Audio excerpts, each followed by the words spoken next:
अहमद नाम का एक छोटा सा बच्चा एक गांव में रहता था। वो ज़हीन तो था, मगर कभी कभी झूठ बोल देता था और अपनी चीज़ें दूसरों के साथ शेयर नहीं करता था।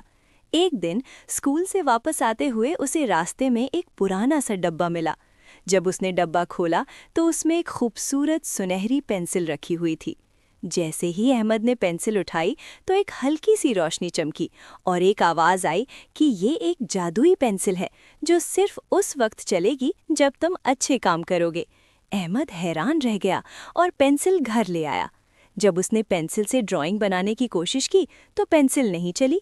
उसे याद आया कि उसने अपने दोस्त अली से झूठ बोला था। अगले दिन उसने अली से माफ़ी मांगी और जब वो घर आकर पेंसिल से लिखने लगा तो पेंसिल आसानी से चलने लगी। अहमद बहुत खुश हुआ और उसने फैसला किया कि वो हमेशा अच्छे काम करेगा। अब वो रास्ते में बूढ़ी दादी को सड़क पार करवाता, दोस्तों की मदद करता और सच बोलता। एक दिन उसे क्लास में एक रबर मिली जो किसी और बच्चे की थी।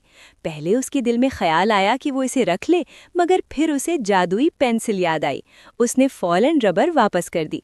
उस दिन जब अहमद ने पेंसिल से तस्वीर बनाई तो वो तस्वीर पहले से भी ज़्यादा खूबसूरत बन गई।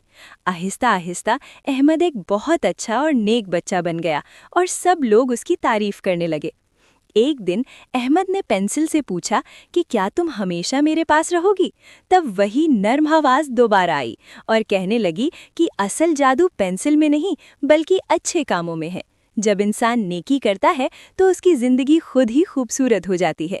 अहमद मुस्कुराया और उसे समझ आ गया कि सच्चाई और नेकी ही सबसे बड़ी ताकतें हैं। प्यारे बच्चों, इस कहानी से हमें ये सबक मिलता है कि हमें हमेशा सच बोलना चाहिए, दूसरों की मदद करनी चाहिए और अच्छे काम करने चाहिए, क्योंकि अच्छाई ही असल जादू है।